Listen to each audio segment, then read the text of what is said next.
इस्लामाबाद एहतजाज में अली अमीन गंडापुर ने अपने जेब में गोरी मिसाइल रखा हुआ था। सनम जावेद के पास से 2 F-16 जेट तैयारे बरामद हुए। फैसल जावेद खान की जेब में 2 अल-हाले टैंक और उमर अयूब खान की जेब में 2 शाहीन मिसाइल बरामद हुए।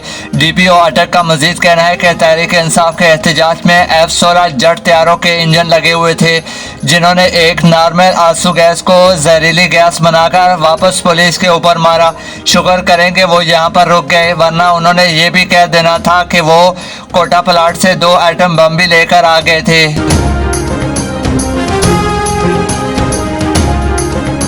राशिद मेहराज का जहाज का रुख जमीन की तरफ मोड़ दिया था, हालांकि वो जहाज को पाकिस्तान वापस भी मोड़ सकते थे।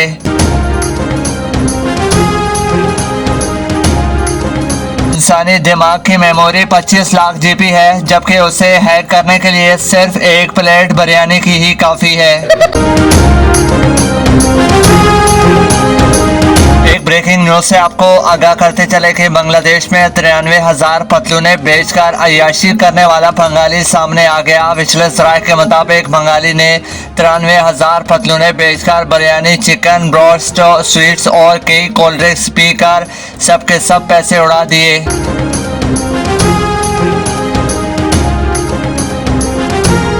PIA में सफर करो तो अपने घर जैसा माहौल नजर आता है। एयर होस्ट की उम्र देखो तो ऐसे लगता है जैसे घर में फुफो आ गई हो और आकर पूछे कि मेरे बच्चे ने कुछ खाया है।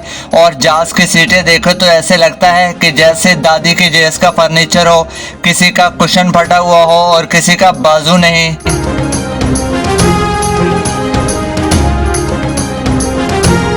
कंपनी के खिलाफ बोलने को तो बहुत कुछ है, लेकिन घर वालों ने बोला है कि बेटा हमने जमानत नहीं करवानी। एक और बेरोजगार को नौकरी मिल गई। साबिक corps command Gujranwala lieutenant general retired Mohammad Aamir Qatar में पाकिस्तान के साफिर नामजद। पाकिस्तानियों से गुजारिश है कि ये पढ़ाई वढ़ाई छोड़कर किसी दूसरे मुल्क जाने की कोशिश करें, आपकी डिग्रियां का कोई फायदा नहीं।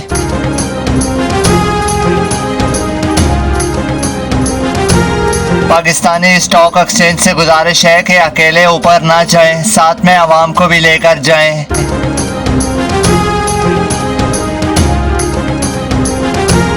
कोई कहता है कि पंजाबी मीठी ज़बान है तो कोई कहता है कि उर्दू, हालांकि सबसे मीठी ज़बान तो पैसे उधार मांगने वाले की होती है।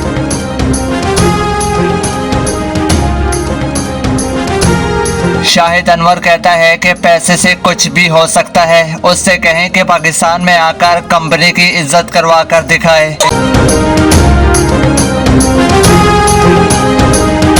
इमरान खान से अडयाला जेल में मुलाकात के बाद बैरिस्टर गौर ने कहा कि खान साहब ने बताया है कि मैंने अली मोहम्मद खान को एहतजाज वाले दिन फैसल मस्जिद में दरूद शरीफ पढ़ने के लिए बैठाया हुआ था, वो इसलिए एहतजाज में शरीक नहीं हुए। विजिलेंस राय।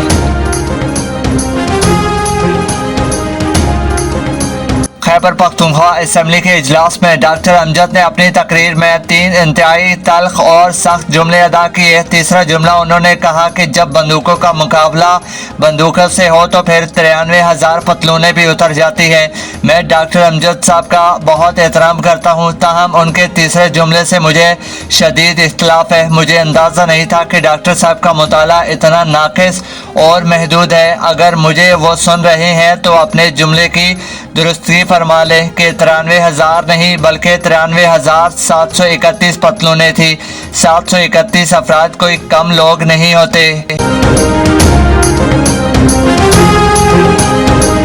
26वीं आईनी तरमीम के मुताबिक फौजी सीमेंट पर बेलचा मारकर फाड़ने वाले पर गद्दारी का मुकदमा दर्ज किया जाएगा। साथ में फौजी सीमेंट को बाथरूम में इस्तेमाल करने पर भी आर्टिकल 420 के तहत कार्रवाई की जाएगी। अस्करी बैंक की तरफ मुंह करके पेशाब करने वाले पर आर्टिकल 6 की कार्रवाई की जाएगी। इन तमाम आर्टिकल का इतलाक 1 जनवरी 2025 से लागू कर दिया जाएगा। साथ में मुजाहिद घी का इस्तेमाल न करने वाले अफराद का खाना भी मकरूह करार अस्करी नजरियाती कौंसिल ने फतवा जारी कर दिया।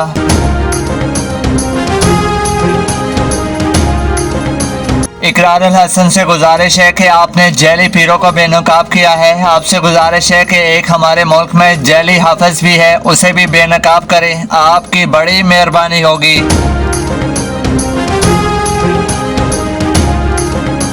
जब से पाकिस्तानी कौम को पता चला है कि इंडिया हमारा असल दुश्मन नहीं, तब से पाकिस्तान और इंडिया का मैच देखने का कोई मजा ही नहीं रहा।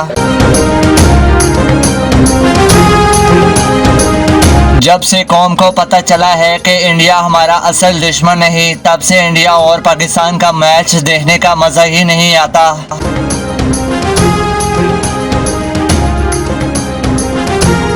माहिरीन की तहकीकात के मुताबिक इंसानी दिमाग की मेमोरी 25 लाख GB है, मगर इसको हैक करने के लिए एक प्लेट बिरयानी की ही काफ़ी है।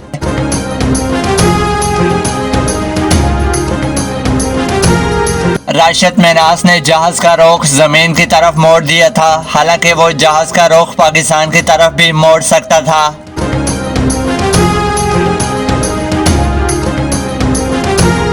इकरार अल हसन से गुजारिश है कि आपने जैली पीरों और फकीरों का खूब नंगा किया। इधर एक हमारे मुल्क में जैली हाफिज भी है जिसने पूरे मुल्क का बेड़ा गर्क कर रखा है, उसे कब बेनकाब करोगे?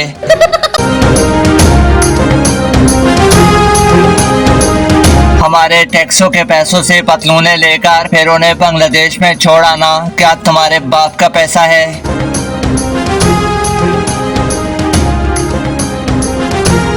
फाइटर जहाज में 2 पायलट थे, एक राशिद मेनास और दूसरा उसका उस्ताद, लेकिन दोनों जिंदा ना बच सके। अब समझ नहीं आती कि ये फर्जी कहानी बनाने वाला कौन था। मुताला पाकिस्तान पर मजीद सवाल उठने लग गए।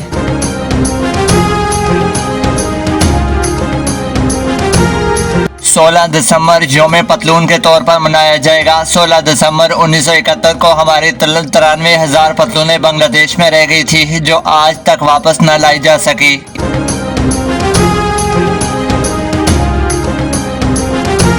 उन्नीस सौ 92 की दावत इस्लामी के मुताबिक टीवी एक शैतानी आला है और 2024 के मुताबिक मजीद मालूमात के लिए देखते रहिए मदनी चैनल। डी चौक पर जान बचाने के लिए सीधी गोलियों से भागना, पतलूने उतरवाने और ड्राइवरों के साथ मुंह काला करके भागने से लाख दर्जे बेहतर है।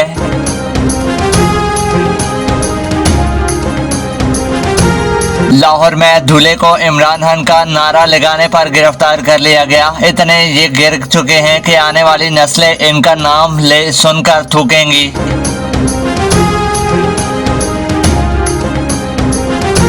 बाकी लोगों का क्या लेना देना इनकलाब से? नरगस, नसीबो लाल और महक मलक का मुजरा देखें। बस हम पठान पैदा ही हुए जिद्दोजहद के लिए।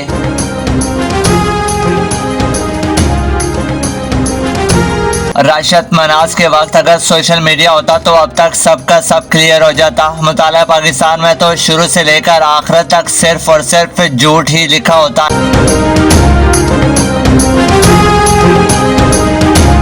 हम इंडिया को ईंट का जवाब पत्थर से देने के लिए पिछले 76 सालों से पत्थर ढूंढ रहे हैं, लेकिन कौम दवा करे कि मुनासिब साइज का पत्थर मिल जाए।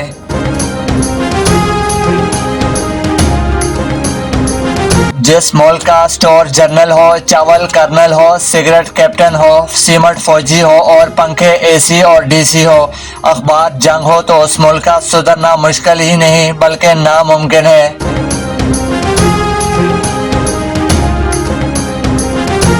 जाहिद हामिद अल मरूफ लाल टोपी वाली सरकार 2009 में कह रहा था कि देखना पाकिस्तान अगले 5 सालों में चांद पर पहुंच जाएगा, पूरी दुनिया के फैसले भी पाकिस्तान से हुआ करेंगे। पाकिस्तान चांद पर तो पहुंच गया जनाब, लेकिन दूसरों की गाड़ी पर लेफ्ट मांग कर गया है। और ये बात पूरी दुनिया के फैसले की हुई तो वो भी बहुत जल्द हो जाएंगी कि पाकिस्तान ने पूरी दुनिया का कर्ज देना होगा और पाकिस्तान से ये बैठकर फैसले होंगे कौन से मुल्क को कितना कर्जा देना है और साथ में कितना सूद लगा है।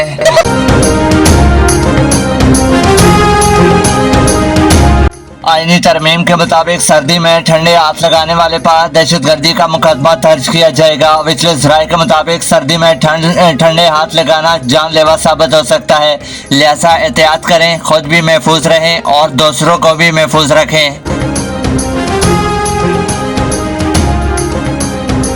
सर्दियां शुरू हो गई हैं, खुश्क मेवजात खाएं और अपने बच्चों को भी खिलाएं, वरना ऐसा ना हो कि आपके पैसों से डॉक्टरों के बच्चे मेवजात खाते रहें।